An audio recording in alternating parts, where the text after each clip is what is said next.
Shalom. All praises to Yahawah, bahasham, Yahawashi.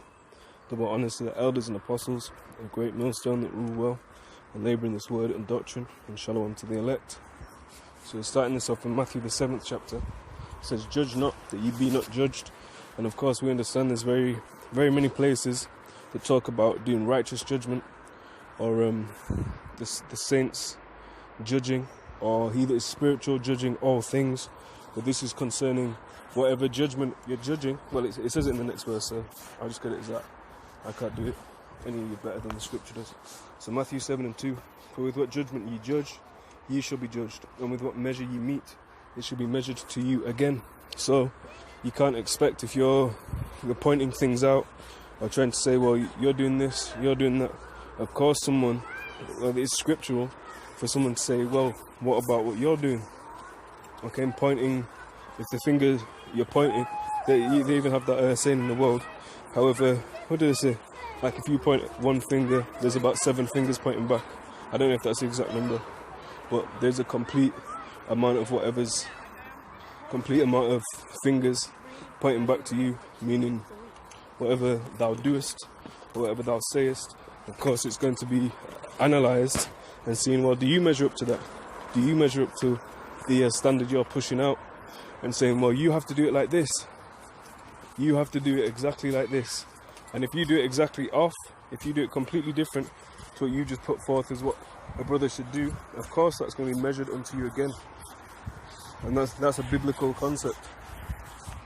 Just like sort of analogies, when a question was put to Yahawashi and he didn't answer it straight away, he answered with a question, and he said, well, John's baptism, is it from heaven, or is it just from a man?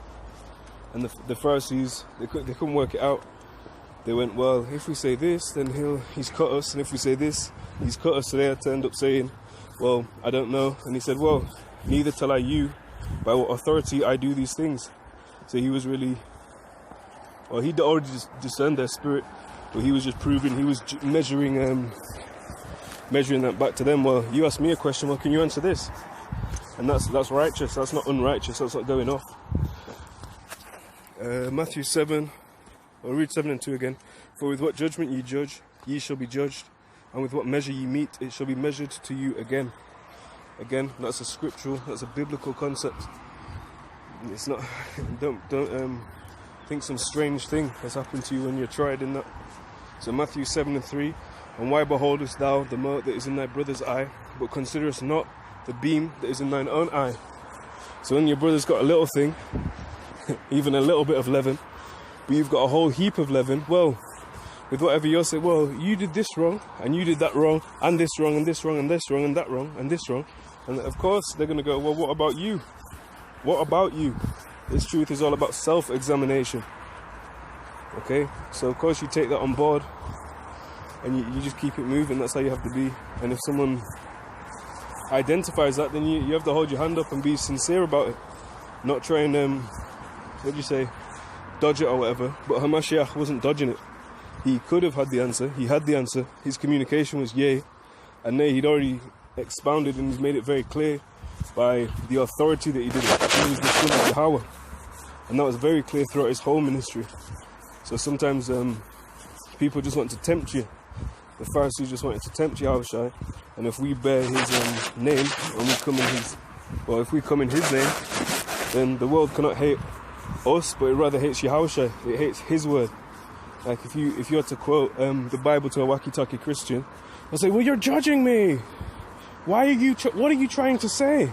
It's like, well, I'm not saying that. The word is saying it. I'm merely being the messenger. You have that saying again in the world, don't shoot the messenger. But that's what Israel did. Jerusalem, Jerusalem, thou that killest the prophets. And the prophets didn't come how you'd expect. Again, they didn't come all... Now there's a balance of meekness and making sure that you're not just doing it out of envy, or you're just trying to get at someone for a personal reason. But you have to get at them for scriptural reasons, for consistency. You know, Yahawashi was never just calling someone out like, well, I don't personally like you, so I'm going to try and find something. But the Pharisees were doing that. So it has to be sincere, it has to be doctrinal.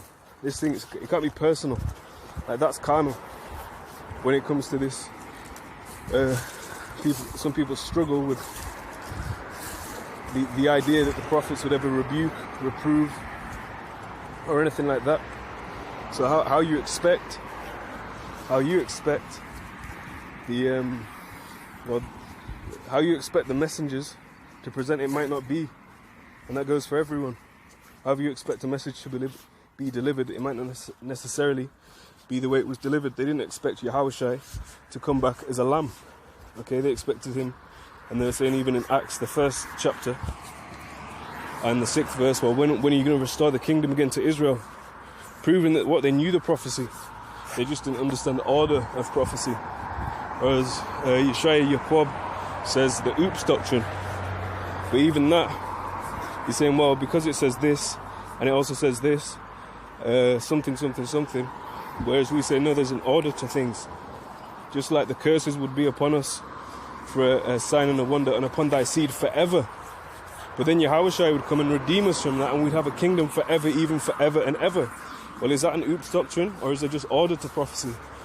We know forever. That's what it says in Daniel even. It says forever, even forever and ever. Emphasizing that that's a literal forever. Sometimes it just means a period of time that is so long that you can never see you coming out of it. And Israel's constantly in bondage. We've probably been in bondage more times than we've been out.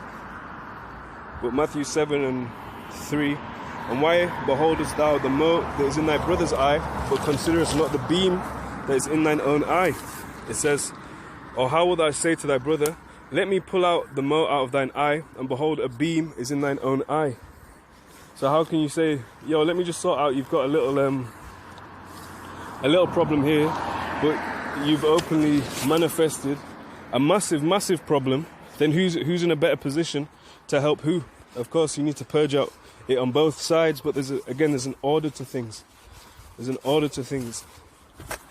Matthew 7:5, thou hypocrite, first cast out the beam out of thine own eye, and then shalt thou see clearly to cast out the mote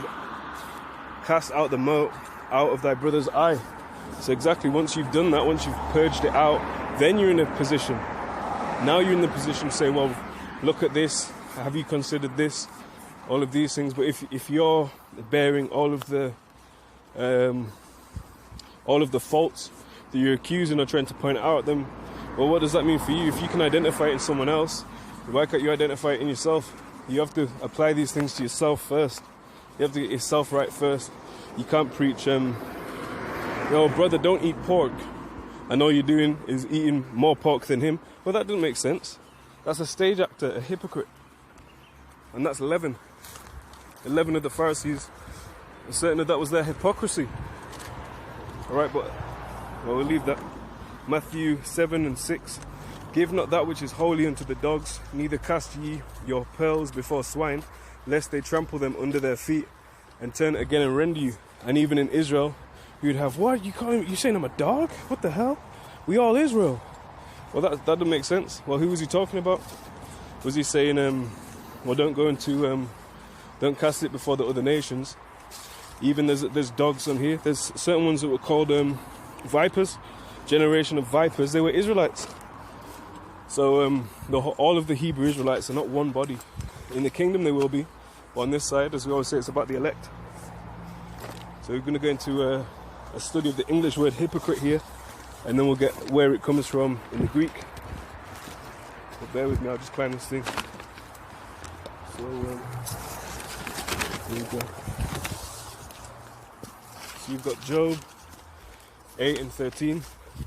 So are the paths of all that forget God, it says here, but that would be halalyam or Yahawah or Allah.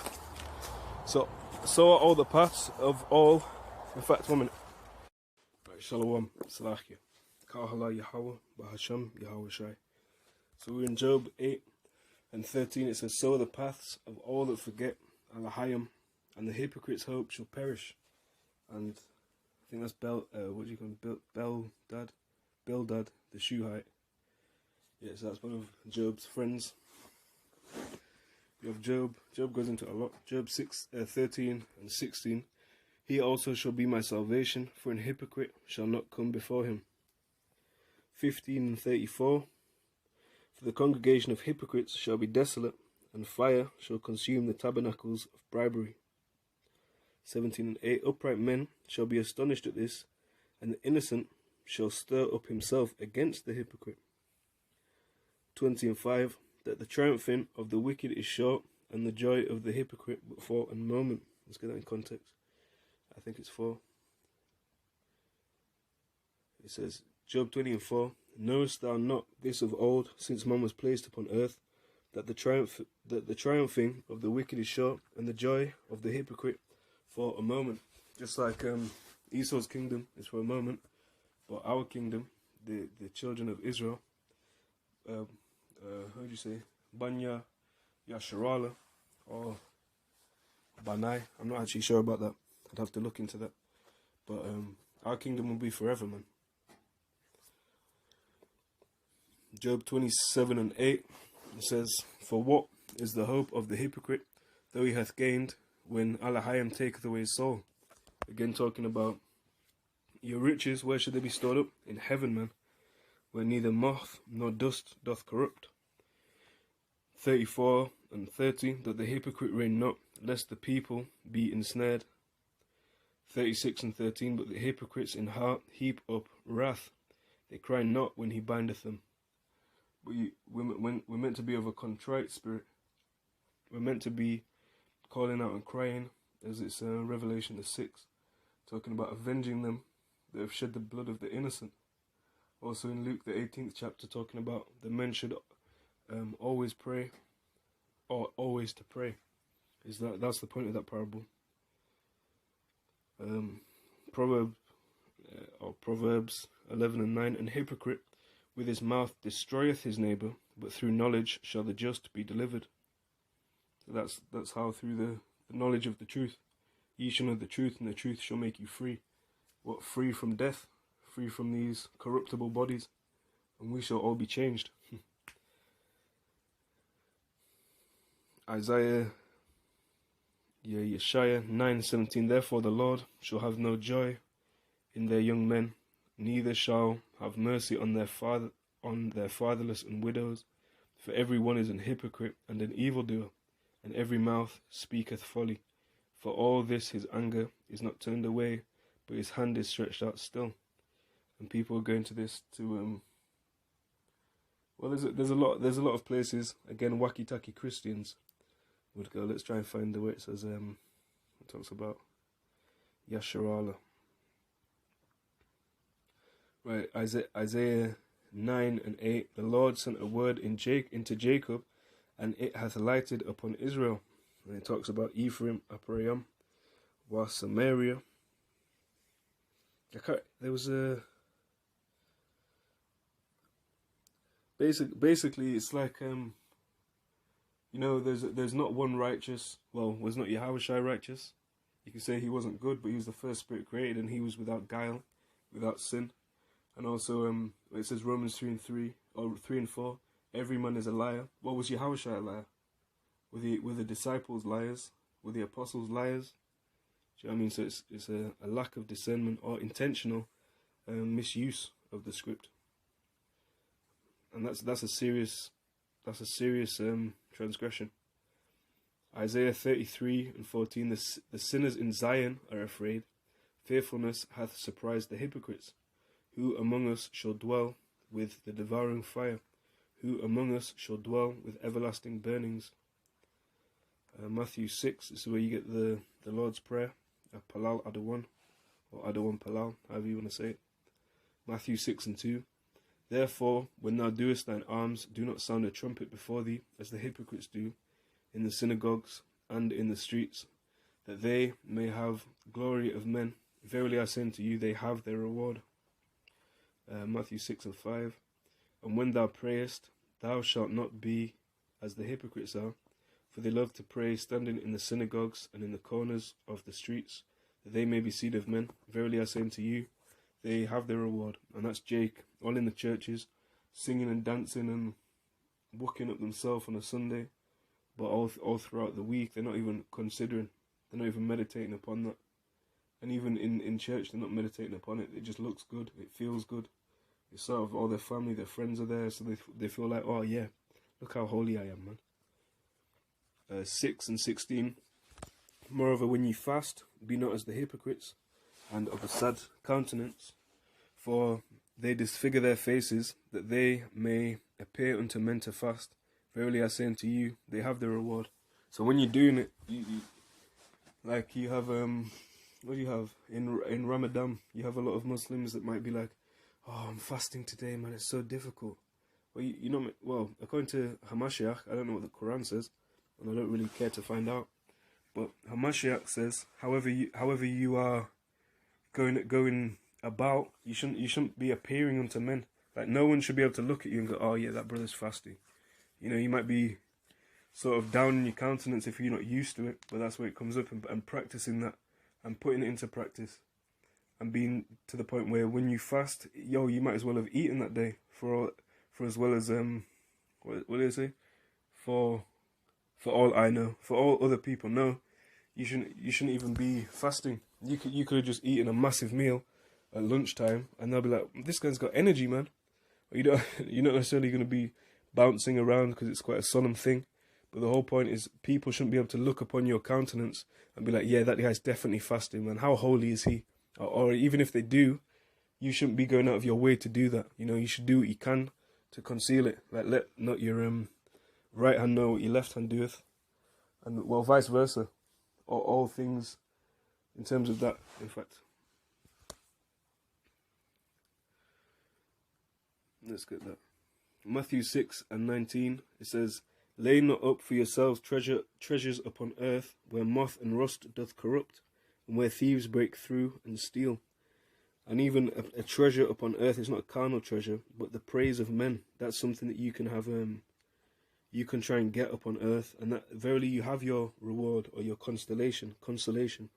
Not constellation, sorry, that's a star.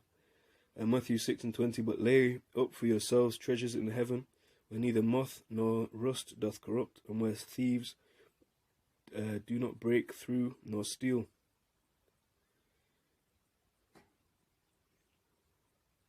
And I think, yeah, we've got that, obviously. We'll get that in context. Matthew 15 and 7, ye hypocrites, well did Yeshua prophesy of you, saying, this people draweth nigh unto me with their mouth, and honoureth me with their lips, but their heart is far from me. But in vain they do worship me, teaching for doctrines the commandments of men.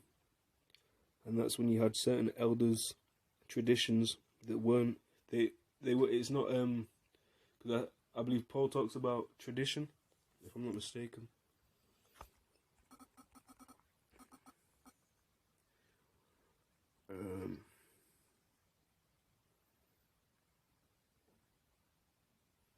Yep.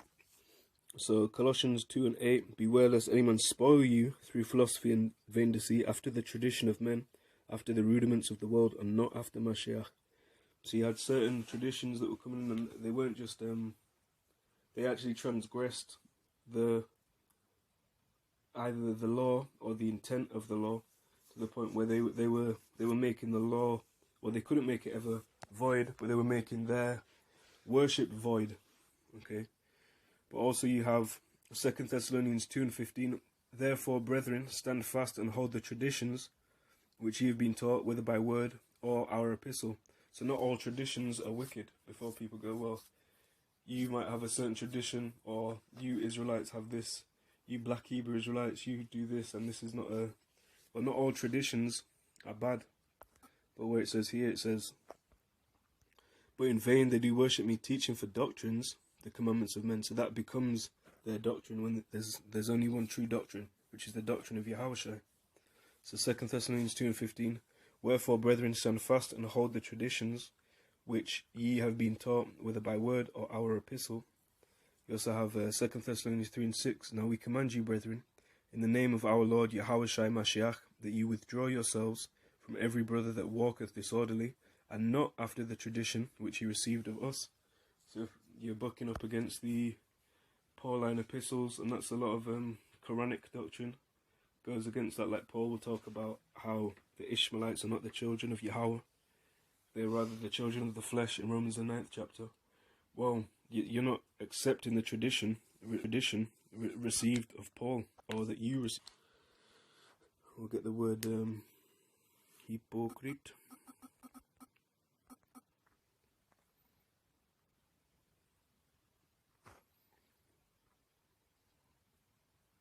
Yeah, Matthew 16:3, and in the morning it will be foul weather today. This is what they're saying. Let's get in context.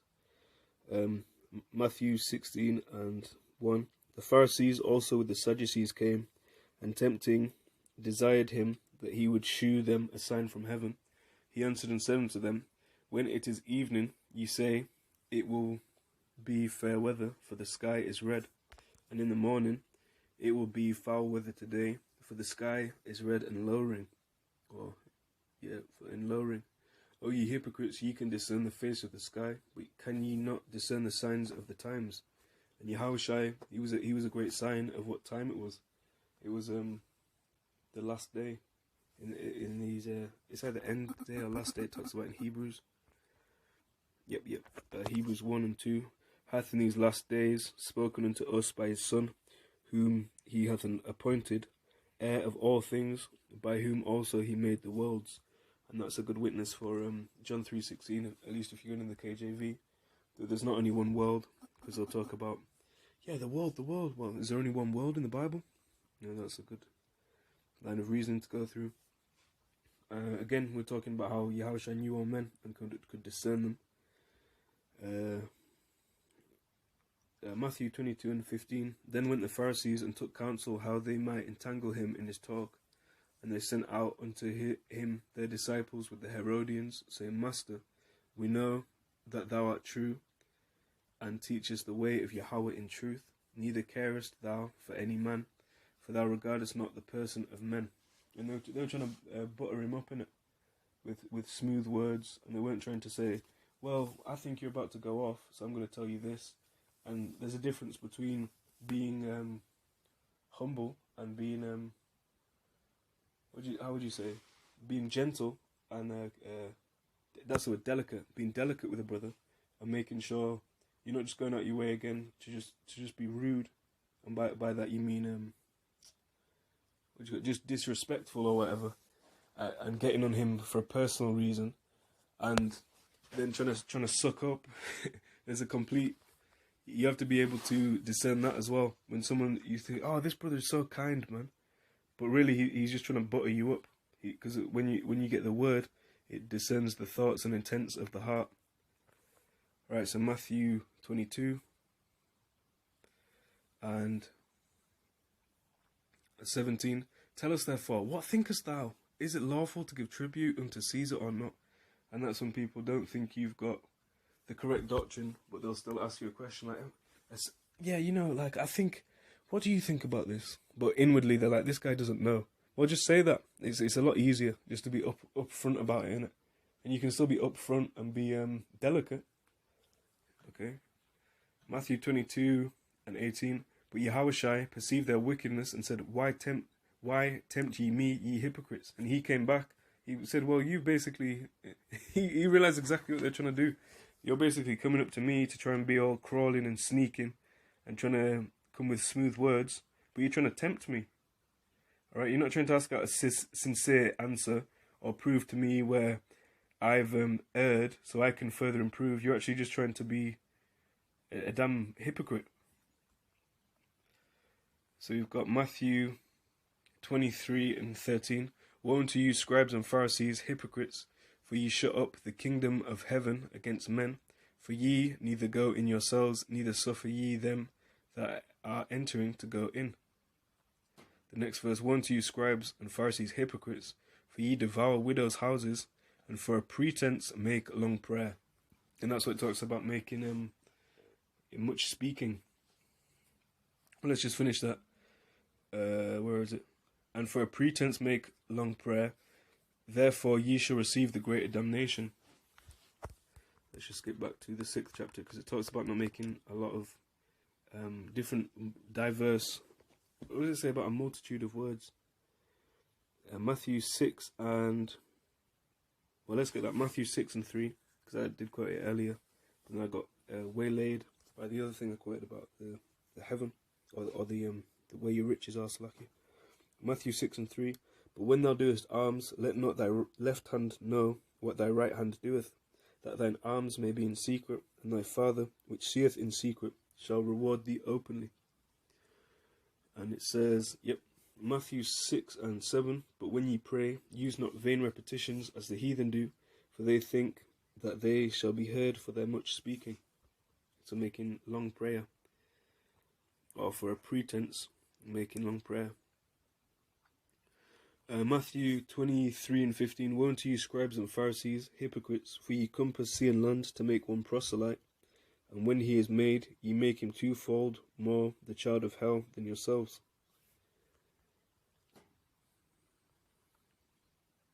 Let's skip down to 23.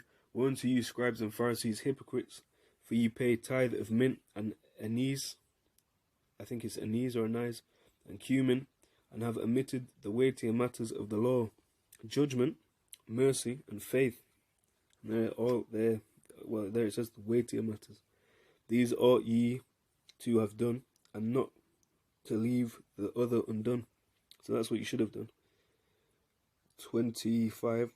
Woe unto you, scribes and Pharisees, hypocrites, for ye make clean the outside of the cup and of the platter, but within they are full of extortion and excess.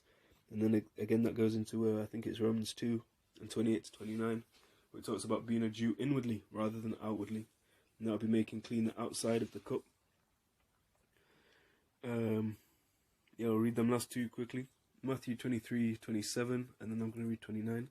Woe unto you, scribes and Pharisees, hypocrites, for ye like unto whited sepulchres, which indeed appear beautiful outward, but are within full of dead men's bones, and of all uncleanness.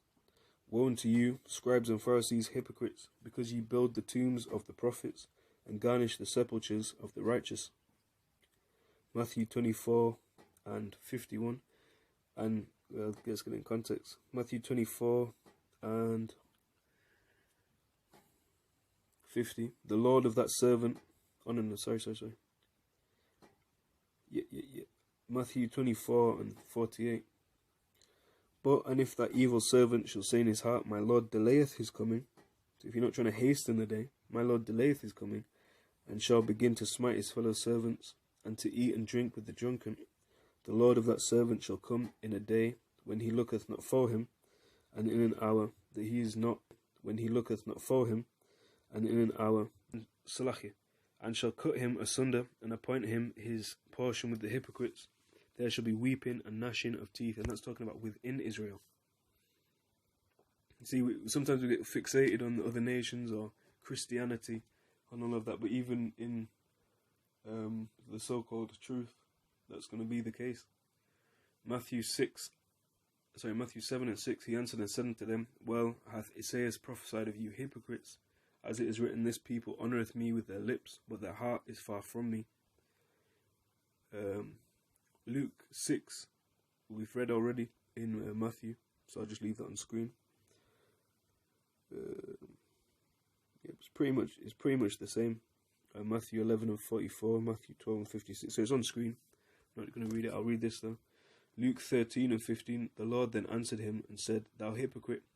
Let's get the context, Lucky. Luke 13:14. And the ruler of the synagogue answered with indignation, because that Yahawashi had healed on the Sabbath day, and said unto the people, There are 6 days in which men ought to work, in them therefore come and be healed, and not on the Sabbath day.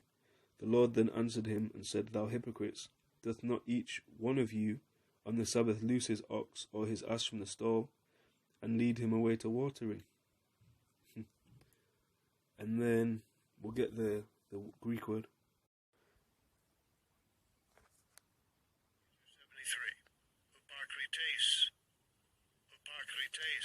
73. Hippocrates. That's the Strong's G 5273. We all know I can't read numbers, man. Hippocrates. It said one who answers, an interpreter, an actor, stage player, a dissembler, pretender, a hypocrite. Well, yeah, we understand the English word hypocrite. Well, this is where it comes from. And all the times it's rendered in the KJ is hypocrite. It says the Strong's definition: an actor under an assumed character, a stage player, i.e. figuratively, a dissembler, a hypocrite. So it's feign. This is this word. Where does it come from? Strong's G 5271. Upakrinamai. And the word it's rendered as feign.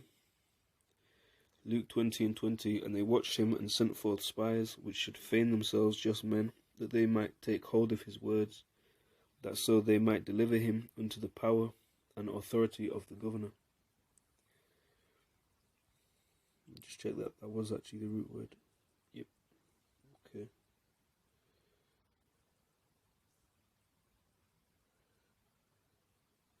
Hypocrisy, hypocrisy. Strong's G 5272. Hypocrisies. Sounds like hypocrisies. But anyway, I pray that was edifying. On to the next one, Lord willing. All praises to Yahawah, bahasham, Yahawashi.